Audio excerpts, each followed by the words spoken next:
My name is Mr. Williams, and I am a strict, uncompromising lawyer. I have always held a clear vision for my son, Ethan.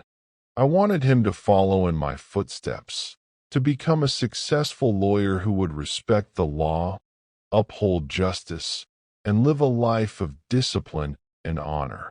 But Ethan's heart beat to a different rhythm. He wanted to be an artist. He dreamed of a world full of colors, canvases, and imagination, rather than legal briefs, courtrooms, and endless rules.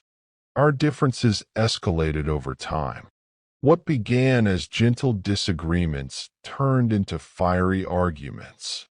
One day, our clash reached a breaking point. In a moment of blind anger and pride, I threw him out of our home, shouting, "You are the greatest stain on my life." That day left a wound in my heart that never healed. I convinced myself that perhaps time would soften the pain, but in reality, my stubbornness and pride had driven my own son away from my life forever.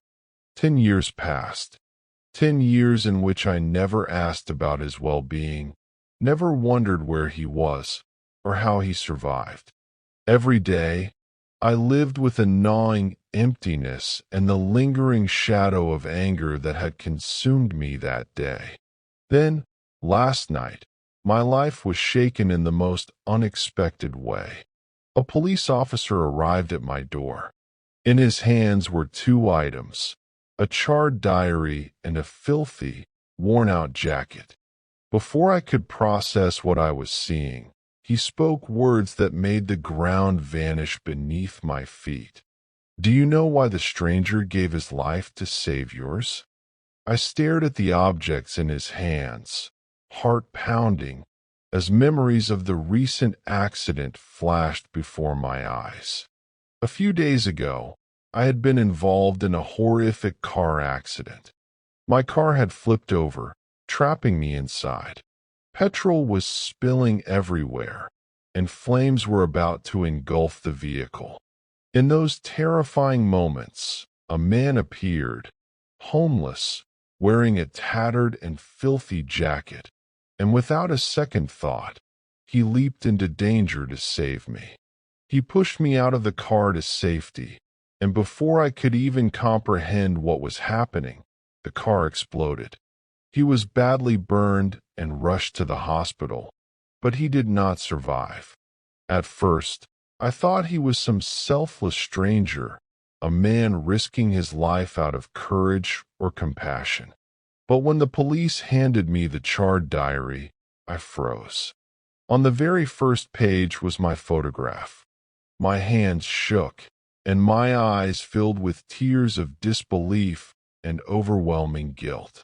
The man in the filthy jacket who had sacrificed his life to save mine was my own son, Ethan. 10 years of hardship had shaped him. He had endured hunger, cold, loneliness, and the harsh streets. But he never abandoned his art, his dreams, or his courage. In the diary, he had written, "Papa, I know you hate me, but every day, I vow to protect you, even if you never know. I want you to be safe, even if it costs me my life." I had tried to force him to become a lawyer, to live life my way. But he, in his simple, dirty jacket, with his unwavering honesty and courage, became far greater than I ever imagined. He became my hero. Now, I sit alone in this grand, silent house. Around me, luxury surrounds me, yet it feels hollow. The only reminders of my son are the filthy jacket and the charred diary, symbols of a love I had failed to recognize until it was too late. The lesson is clear. We cannot impose our dreams on our children. We cannot mold them into the versions of ourselves we wish them to be. Instead, we must accept them with their flaws, their passions, their choices. Otherwise, one day, all that will remain is an empty room, a memory, and a lifetime of regret.